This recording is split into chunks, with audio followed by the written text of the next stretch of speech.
আমাদের যে প্রজেক্টরটা আছে অনেকে আমাদেরকে জিজ্ঞেস করে ভাই এটা আসলে সেট আপ করবো কিভাবে, তো চলেন আজকে সেট আপ করে দেখাই। এটা আমাদের একজন সম্মানিত কাস্টমার ফুল অ্যাডভান্স করে অর্ডার করেছেন এবং তিনি আমাদেরকে বলেছেন যে তার জন্য কিছু অ্যাপস আমরা ইনস্টল করে দিই। তো এটা আমরা অন করে দিয়েছি, একটু ওয়েট করে যেখানে দেয়ালে চলে আসছে। আর এই জিনিসটা সামলানোর জন্য এই গ্লাভস গুলো পরা যাতে এতে দাগ না লাগে, সাদা জিনিস।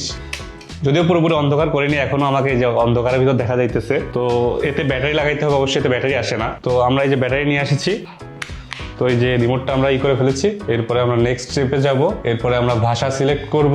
ওকে, নেক্সট স্টেপ। আচ্ছা, এখানে আমরা ডেট এগুলা সেট করতে পারবো। তারপরে নেক্সট স্টেপ। এরপরে আমরা ওয়াইফাই এর সাথে কানেক্ট করে নেব। এটা ওয়াইফাই এর সাথে কানেক্ট করা কিন্তু প্রয়োজনীয়, কারণ আপনারা ওয়াইফাই ছাড়া কিন্তু অনলাইনে ইউজ করতে পারবেন না। যাই হোক, এটাতে আরেকটা জিনিস দেখাই, এটাতে কিন্তু 5 GHz সাপোর্টেড, মানে ডুয়েল ব্যান্ড ওয়াইফাই সাপোর্টেড। এরপরে আমরা একটা ওয়ালপেপার সিলেক্ট করতে পারি। আমার কাছে এটাই ভালো লাগছে, আমি এটা সিলেক্ট করি। ওয়ালপেপার সিলেক্ট হয়ে গেছে। এবার দেখেন আমরা কিন্তু দেখেন নেটফ্লিক্স এবং সবকিছু চলে আসছে। এটা কিন্তু আরো বড় হয়। আর আপনারা এই যে যদি ঘোলা লাগে বা লাগে, এটাতে আপনারা অ্যাডজাস্ট করে নিতে পারবেন। সেট আপ করা কিন্তু এতটুকুই সিম্পল।